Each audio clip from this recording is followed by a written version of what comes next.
Perkenalkan, nama saya Taurono Trizul Fadli dengan NIM 24010125140191. Tahukah kalian bahwa kecelakaan sering terjadi akibat microslip? Oleh karena itu, kami membuat sebuah proyek yang bernama Smart Helmet yang dilengkapi dengan alarm sensor pendeteksi kantuk.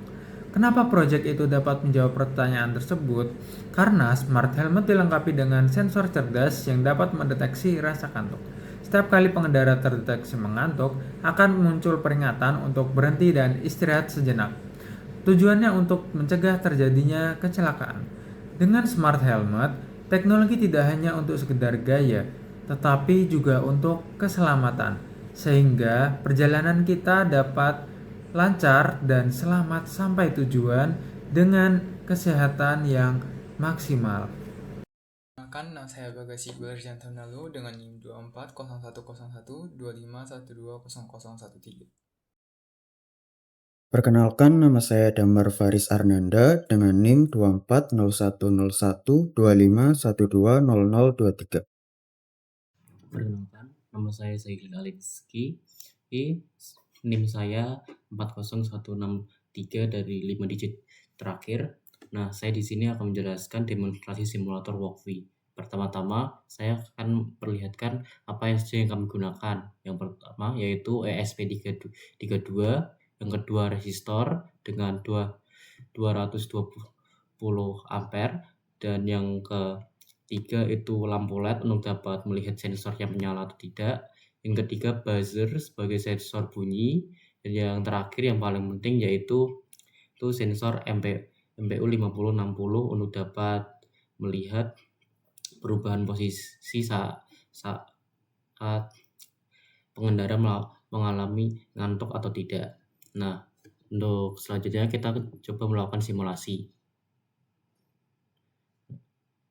Saat langsung mengantuk saat nilai X sudah berada di nilai 0,7. Nah, kita coba di nilai 0,5, maka akan terlihat normal saja. Tapi jika kita coba di nilai 0,7 atau ke atas, dia akan langsung berbunyi dan akan memperlihatkan sensor tanda bahwa pengendara mengantuk. Nah, oke, terima kasih. Sekian dari penjelasan saya. Saya mohon maaf jika ada beberapa kesalahan.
Selanjutnya akan dijelaskan terkait logika kode dan model matematika yang digunakan di dalam sistem IoT yang kami gunakan.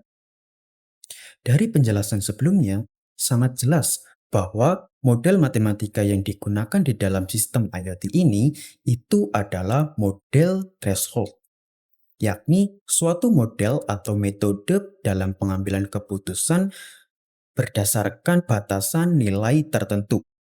Mengapa tidak model lain yang digunakan seperti model regresi dan sebagainya?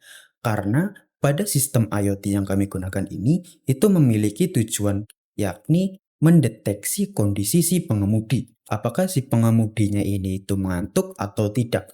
Jadi bukan untuk memprediksi sesuatu di masa depan seperti halnya model regresi. Kemudian pada model threshold ini itu memiliki dua parameter. Parameter yang pertama yakni batas nilai untuk kemiringan kepala si pengemudi.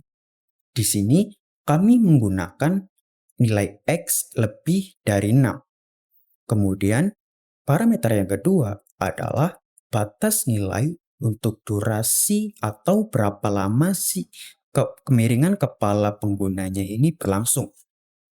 Di sini kami menggunakan nilai waktunya ini lebih dari 2 detik. Jadi jika suatu data dari durasi dan kemiringan kepala si pengemudinya ini melebihi batas nilai yang telah ditetapkan, maka LED dan buzzernya itu akan menyala. Sedangkan jika tidak ada ataupun hanya salah satunya saja yang melebihi batas nilai, maka LED dan buzzernya itu tidak akan menyala. Selanjutnya, saya akan menjelaskan codingan yang digunakan pada rangkaian kelompok kami. Di bagian awal ini, kami mengimport library word.h untuk komunikasi I2C serta library ada Fruit untuk membaca sensor MPU6050. Kami juga mendefinisikan pin output yaitu LED di pin 18 dan buzzer di pin 19. Variable threshold sama dengan 6.0 ini adalah batas kemiringan sumbu X yang kami gunakan untuk menentukan apakah posisi kepala sudah menunduk atau belum. Selanjutnya di fungsi setup, berjalan satu kali saat alat dinyalakan. Di sini, kita mengaktifkan serial monitor untuk debugging, mengatur LED dan buzzer sebagai output, serta membuka jalur komunikasi I2C pada pin 21 dan 22 ESP32.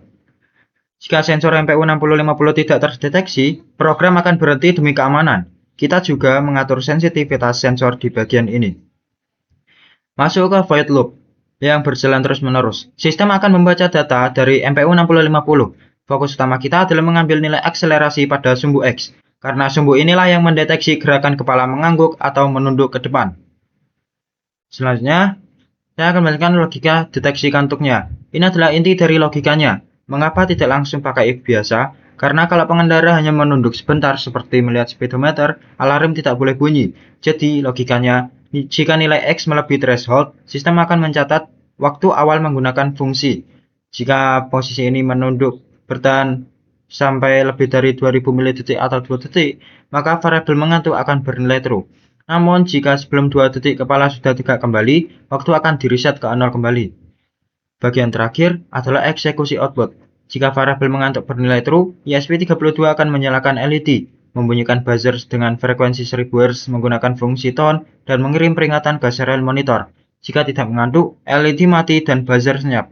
Program diberi delay 1000 milisekund agar pembacaan sensor stabil. Tahukah kalian bahwa kecelakaan sering terjadi akibat microslip? Oleh karena itu, kami membuat sebuah proyek yang bernama Smart Helmet yang dilengkapi dengan alarm sensor pendeteksi kantuk. Kenapa proyek itu dapat menjawab pertanyaan tersebut? Karena Smart Helmet dilengkapi dengan sensor cerdas yang dapat mendeteksi rasa kantuk. Setiap kali pengendara terdeteksi mengantuk, akan muncul peringatan untuk berhenti dan istirahat sejenak. Tujuannya untuk mencegah terjadinya kecelakaan. Dengan Smart Helmet, teknologi tidak hanya untuk sekedar gaya, tetapi juga untuk keselamatan, sehingga perjalanan kita dapat lancar dan selamat sampai tujuan dengan kesehatan yang maksimal. Selanjutnya saya akan membahas keterbatasan pada sistem ini. Yang pertama yaitu simulasi walk-me belum dapat merepresentasikan kondisi berkendara yang sesungguhnya, seperti getaran, pencahayaan, dan gangguan lingkungan. Yang kedua, akurasi deteksi kantuk yang masih bergantung kepada kualitas sensor yang digunakan dan juga nilai ambang atau threshold yang ditentukan. Yang ketiga, sistem belum mampu membedakan kondisi ngantuk yang sebenarnya dan juga dengan gerakan kepala normal yang memiliki pola yang serupa.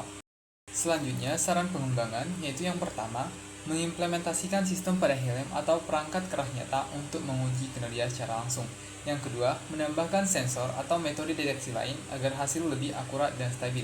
Yang ketiga, mengembangkan algoritma berbasis AI untuk meningkatkan kemampuan identifikasi gerakan mengantuk yang sebenarnya.